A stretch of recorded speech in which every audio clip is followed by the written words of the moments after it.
Thank you for taking part in our Resilient Communities block. Uh, we have Karina Ripper is with us. She made the film La Tienda. Lynnette Oostmeyer is with us, who made the film That Week Each Year. Court Ross, if Court is here, please come up. She was here with us yesterday. Shane Anderson, who made Guardians of the River. He is off filming right now, his next project, so he was not able to join us. And Michelle Alvarado, who made Rooted in Culture, is also not able to join us. But we appreciate all the filmmakers who are able to be here. Hello, Court. My apologies. First off, for some reason, we ended up not printing her lanyard, and then we skipped right over your intro to your film. So I'm not trying to pick on you. I apologize for that. That's just the way things work. Hello to our live streaming audience, to those who are not joining us in the theater but are watching from all over the country. Court Ross joining me on stage here. Court is the one who made the film Again and Again. And Lynnette up there made the film That Week Each Year about the kids who go to the annual summer camp. And Karina joined us on Friday for our kickoff party. She made the film La Tienda. So first of all, Again and Again, Court, thank you for making the trip down. Was this the first time that this film has been shown on a screen, or have you taken around? Well, you've got a mic right there. Hello. Yeah, this is our first time on the big screen, so thank you all for watching and being here. Fantastic. A world premiere showcase of the film Again and Again. Your film I find really fascinating because there's a lot of films made about first responders and shelters and whatnot, but it's almost always told from the perspective of the victim or the person who's going through it. And here come the police or firefighters or medics to save the day, or the shelter is there to help the person who's being abused. Those stories are almost never told from the perspective, the other side of the people who are trying to help others and deal with that emotional toll. What made you want to tell that story? Yeah, so this story is inspired by my mom's experiences actually as an advocate at a shelter for survivors of domestic violence. And it kind of came out of conversations we were having about how emotionally demanding the work is and how underpaid and overworked these advocates are and how they just have to keep showing up every day despite like the vicarious trauma that's involved, just hearing so many traumatic stories every day and just having to like bounce back and not like take that on yourself, is really challenging. And there's so much burnout and like high turnover of like staff at these kind of jobs. So the people that do stick around are super, super resilient. Lynnette, hello, Lynnette. Thank you. So good to see you again. Thank you for being here. Your film, have you had a chance to take That Week Each Year to any other festivals and show it on big screens, or was this also a debut in a theater? This was the first in-house theater. I've had a chance to do a couple festivals that did drive-in style. So us sitting in our cars on a big blow-up screen. So a little bit of both. Fantastic. And your film, I know your film comes from very personal experiences as well, but what made you ultimately want to make a documentary about this camp? Yeah, I think a lot of times when we hear about people living with chronic illnesses, we just kind of go to those negative sides of it. And I wanted to really show the joy and the vibrance of these kids and how they manage to find a community and just live their lives and be kids and be awesome. Hello, Karina. Nice to see you again. Thank you for joining us. Karina joined us on Friday afternoon for our little virtual kickoff party before we showed our first film. Your film, La Tienda, The Shop, again, another one, I guess, the old cliche is, write what you know, or in the case of filmmakers, make a film about what you know. But this is also a personal connection to you as well, because you do come from a migrant family, correct? And you decided to profile Chilean migrants in Portland who do a really incredible artwork. But ultimately, what made you want to make a film about their shop? Yeah, I mean, gosh, I think for me it was just I'd never seen anything like their artwork before, and so it was just like wow, and I just immediately had.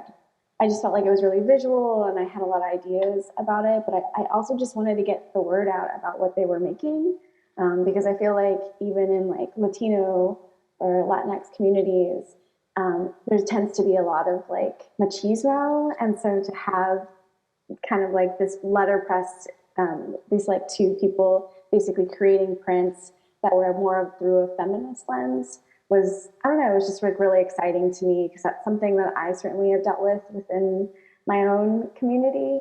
And so, yeah, I think that's the stuff that I really found myself like connecting with, as well as like the work just being that bilingual Spanglish, and just seeing that was just really fun.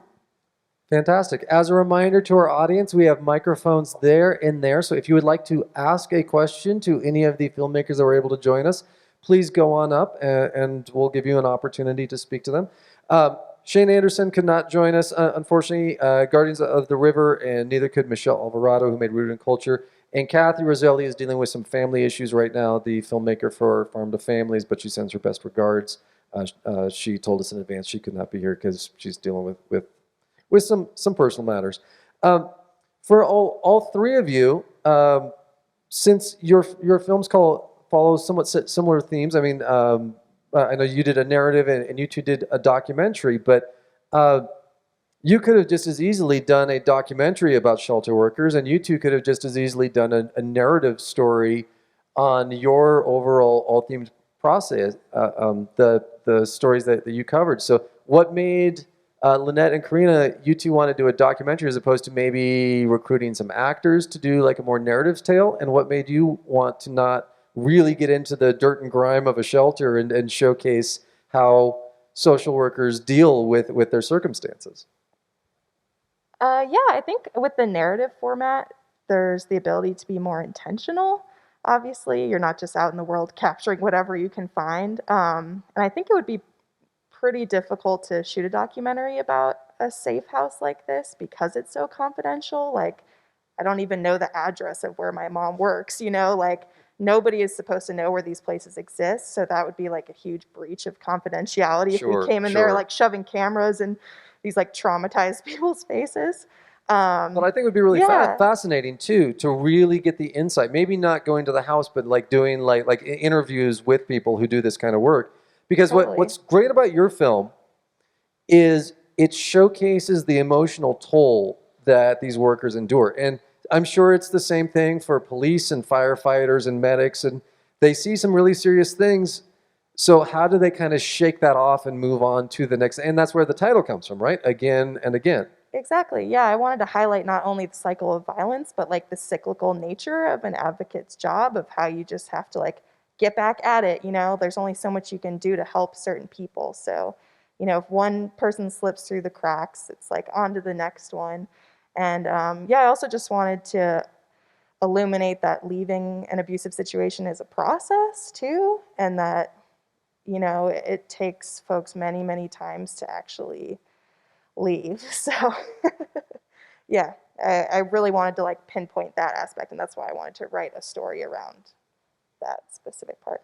Lynnette and Karina, had you ever thought about maybe doing a narrative version, writing a script around your concepts, or did you want to do documentary from the start? Um, I I feel like for me, it's funny because I feel like part of my film feels a little bit narrative, just because we did kind of set up these kind of staged sort of vignettes of how to interpret some of the artwork. So I don't know. I tried to bring in some of those elements that are a little bit more structured. I have seen again and again. I think at a cast and crew screening, I got to see it, and I think one thing that I saw in the narrative experience of that was there's just so much like poetry that you kind of like take away from a narrative experience. So that works really well for that film. But like for me, for like the documentary, this is like a really specific. It was about these specific people. I really wanted to highlight, them and their story, and I didn't want to like really put anything additional onto that. When it came to their artwork, though, we wanted to do something that was evocative and added more context to than just the text that was on the page. And so that's where we brought in some of those narrative elements to kind of play with the form a little bit. And then for Lynnette, I'm sure you wanted to just kind of capture the essence of these kids kind of in their natural environment. And so it makes more sense for your story to be documentary, right? Yeah, and my background is journalism and photojournalism. So as much as I appreciate everybody who's really good at telling a narrative story, my brain just doesn't work that way. So I work in what exists and what I can bring from those stories to show everybody else. On that note, with your film, if people have family members who are inflicted with disorders that are appropriate for this camp, like where is the camp located and how can people get more information about it in case they know someone that might want to participate? Yeah, so it was all through the Crohn's and Colitis Foundation, and they actually have camps all over the U.S. So they have different regions.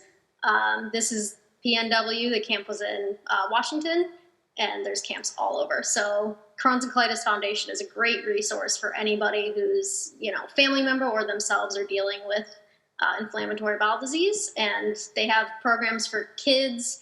They have resources for adults. It's all across the board.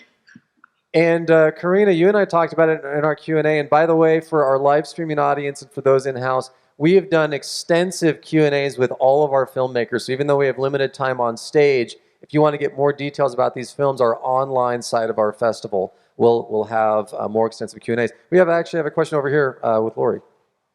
Yeah, I wanted to say thank you very much for all of you for making your impactful films, because I think it's really important to have representation from diverse voices, and I really felt that with your films. So I guess along those lines, I wondered if there was more pressure or a sense of responsibility to make sure that you were conveying that in your films. Well, you specifically have in your end credits, Court, the fact that your crew was 100% either female or BIPOC, correct? Yeah, that's something I'm really proud of. We were super intentional about who was on our cast and crew because we wanted to make sure we were providing opportunities for folks that have been historically marginalized in the film industry. And we wanted to include that in the credits because I feel like often the crew is kind of invisible and they're the people that actually make the film happen. So to know that our crew was made up of folks that were 100% female or non-binary, I feel like is really special.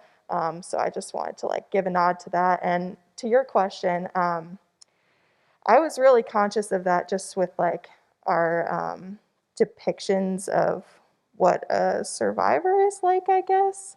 And because there are so few depictions in the media of these kind of folks and their stories, it is really hard trying to get that right and not be cliche or over dramatic. So yeah, it's a challenge for sure.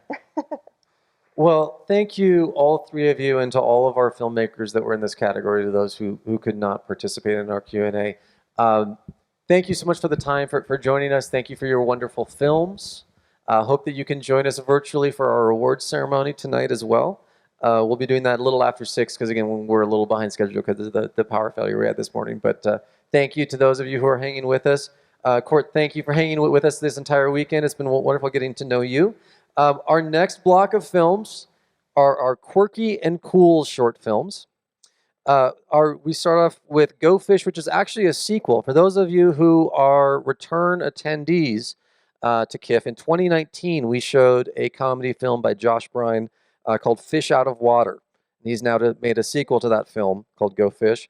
We're going to show White Whale, Father Figure, Blood Money, Gone in a Flash, and Another Day. And after that, we will have some more filmmakers up on stage to hear about their extraordinary films and what they've made. So thank you for hanging with us. I know it's a long day, but I hope you're enjoying the time. Also, one quick note, in your gift bags, there is a little teeny tiny survey. If you could fill those out on your way out the door, those are extremely helpful to us, not in just getting to know who you are and how far you've traveled to be here, and how we can get feedback to know how we can make our festival better. It's also really important for grants. So if you can please fill out those surveys whenever you choose to call it a night, we would really sincerely appreciate that. And you can just leave it with the tables up front. So thank you so much for the time. And up next, we have our quirky and cool films.